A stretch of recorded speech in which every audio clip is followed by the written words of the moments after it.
One.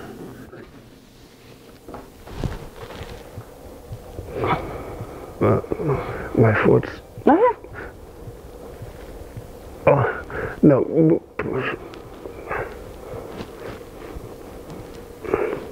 Twist. Hold on.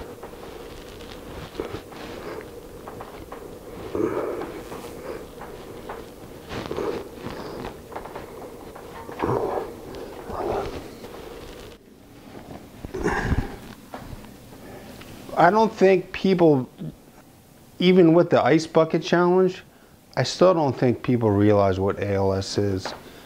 When I first was diagnosed with ALS, I told people I had ALS. They're like, okay.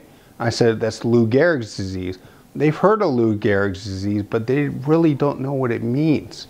They don't know that it affects your muscles to the point where your whole body becomes paralyzed.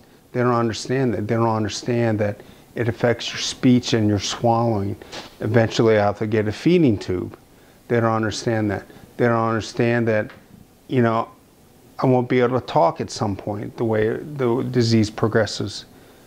They just don't have a comprehension of what ALS is all about.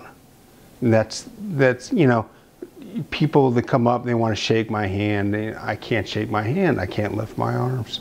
I can only lift my one finger at this point. That's the only thing I can lift. I can move my legs still, but I can't walk with them. So the most difficult part is people understanding what ALS really is, because they don't.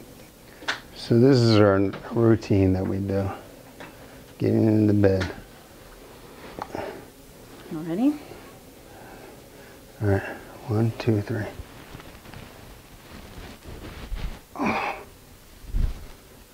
Well, I have a 5 and 8-year-old. I have two young kids.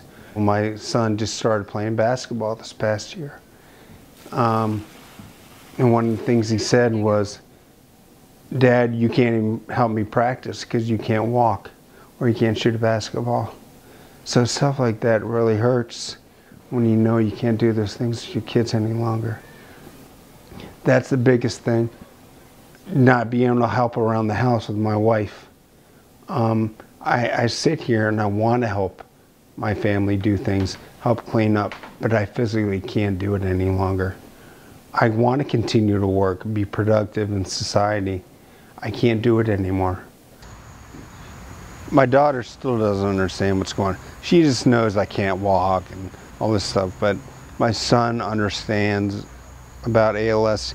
He's heard us talking about it, so he knows about it and he knows what it's doing to me and knows what it will do, but he's scared, but he realizes what it is now. I've looked at life differently because I know potentially death is coming sooner rather than later, and you have to live in the moment. Before I was living, you know, vicariously. I was like, I'll live to 65, 70, got my 401k, was planning my life out, planning my kids' weddings and college. Now I'm looking in a shorter time span of doing things, making memories with my family. So that's what I have to look at, doing things in the now versus planning for the future.